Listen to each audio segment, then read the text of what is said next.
Sports fans, our new mobile app has dropped. It's an incredible experience and a whole new way to interact with me and the rest of the BBallBreakdown community. You can add your own content in the timeline with posts, GIFs, texts, and messages. Plus, read all of our fantastic articles, watch our videos, and listen to all of our great podcasts. You in?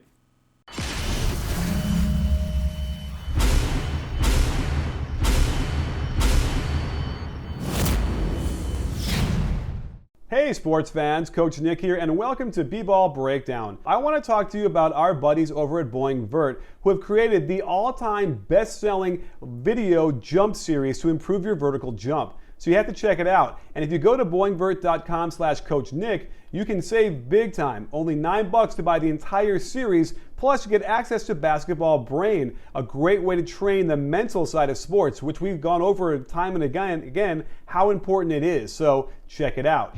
2 seasons ago, the Phoenix Suns surprised the entire NBA by winning 48 games and competing down to the wire for a playoff spot. And in hindsight, it was this result that doomed head coach Jeff Hornacek, as raised expectations across the board added unnecessary pressure to a young team and coach. Last night, Hornacek was fired after 2.5 seasons of what started out as promising, but quickly turned into horror. Let's go back to quieter times, when Hornacek was a fresh-faced, brand new head coach with lots of great ideas and methods to implement his offense. We gave our guys for the Summer League a pretty good amount of plays. So, they struggle and think about it a little too much at times, but for the most part, they've done a good job. And that's the easier way to play when you can just go with the flow and read it that way. Taking a quick look into their offense from that first season, we see what made them dangerous, ranking them 8th overall in offensive efficiency. One of the biggest keys was playing Channing Frye at center, since his ability to shoot threes brought the opposing team center out away from the basket. He shot over 5 threes a game, and the Suns had a variety of actions to get him open via drive and kick, pin downs, or have him pick and pop into the open space out on top. Combine that threat in the half court with the locomotive that was Goran Dragic in the open court, and the Suns had 2 big weapons at their disposal.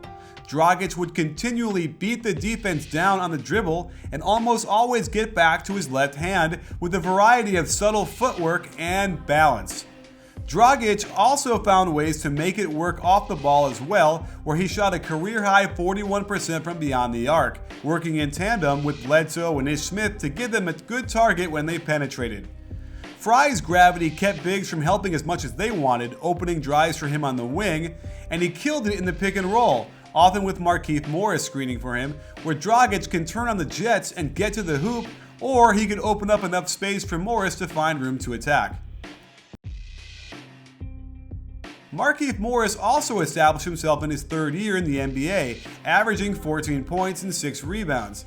Hornacek's offense allowed him to find plenty of pick and roll opportunities where he could use his clever finishes in the lane with quick floaters over the closeouts, and he could flow into a post-up where his turnaround jump shots were more than most defenders could handle, since he's explosive and quick and aggressive down low. Then you throw Eric Bledsoe into the mix, who only played half the games due to injury, and you had a potent mix of offense to throw out there.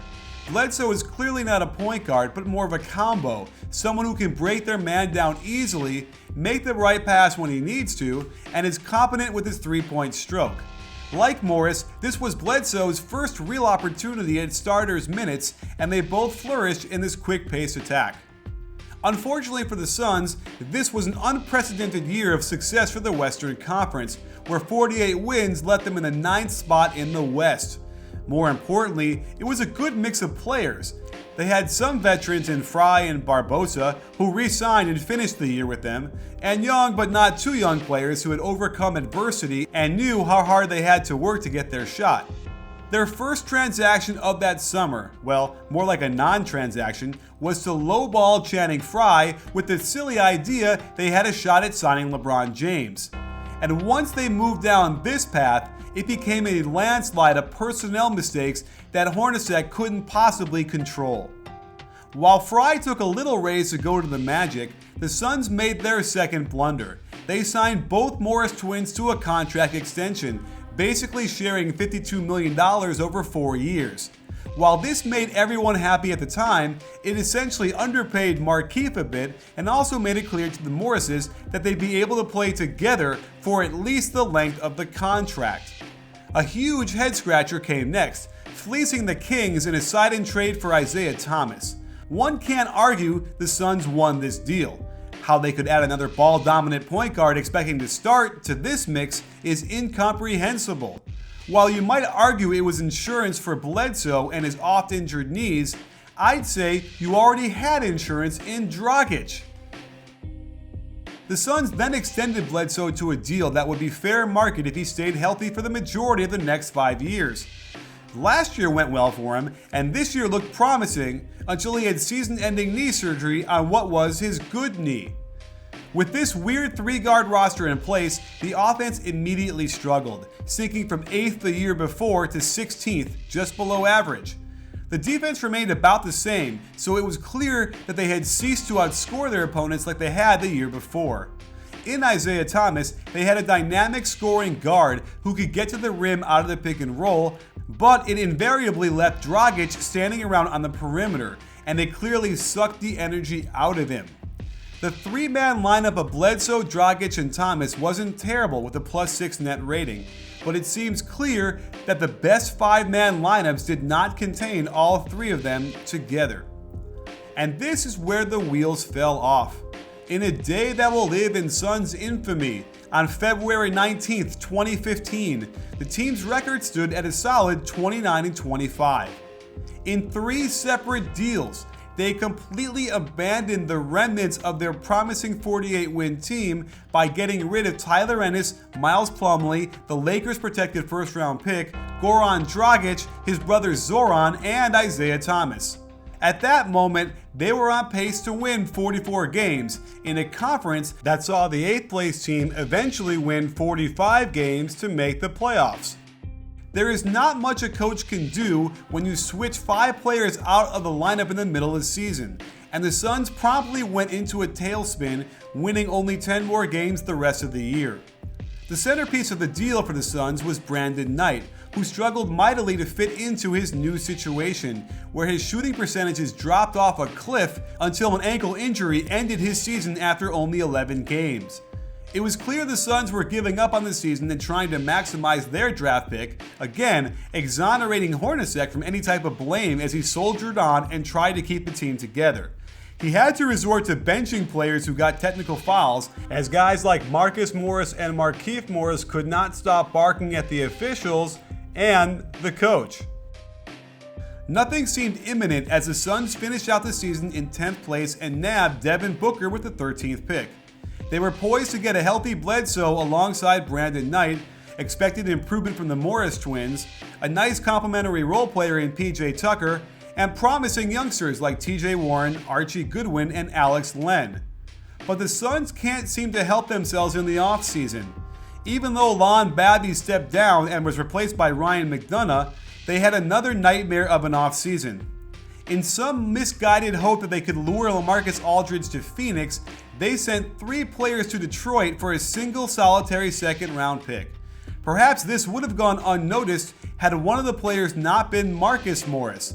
That promise of playing with his twin brother for 4 years was promptly shattered, and it left Markieff isolated, feeling underpaid and freaking pissed.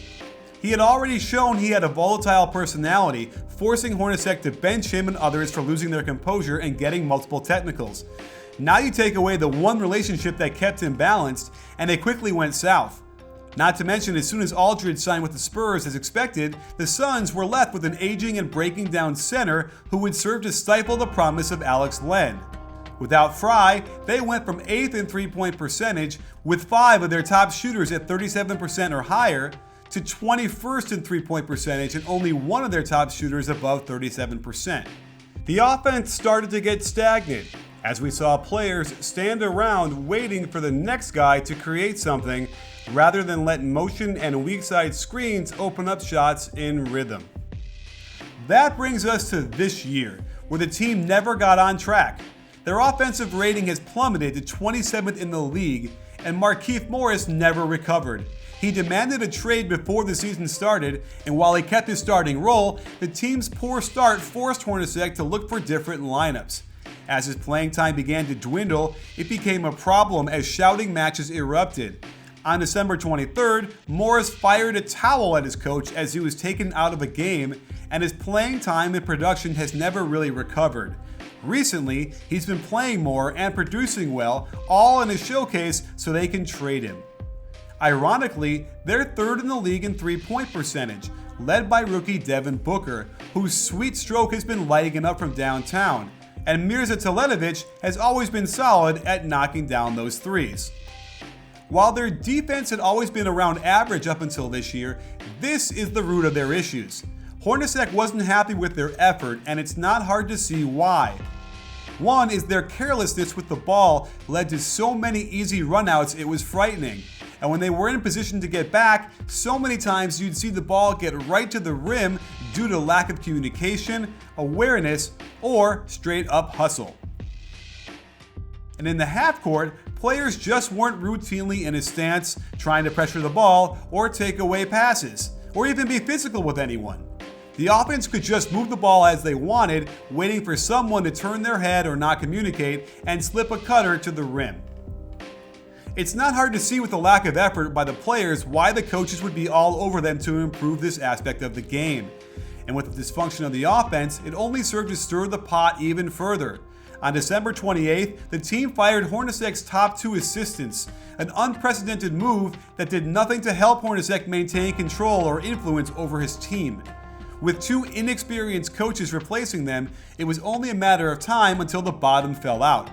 The losses began to mount, 14 out of 16, and they were bad losses, with a net rating of negative 16.2 during the stretch. It was clear wholesale changes need to be made, and perhaps Hornacek is thankful to get out of this mess. But it's also clear that there wasn't much he could do in 2.5 seasons with this type of roster that was assembled too much on paper and not enough on chemistry and personality fit. While millennials might not be resilient enough to compete at the NBA level, it seems clear through all the upheaval and mismanagement that the one deserving the blame is the guy who wasn't resilient enough to keep hometown son Channing Frye on their roster.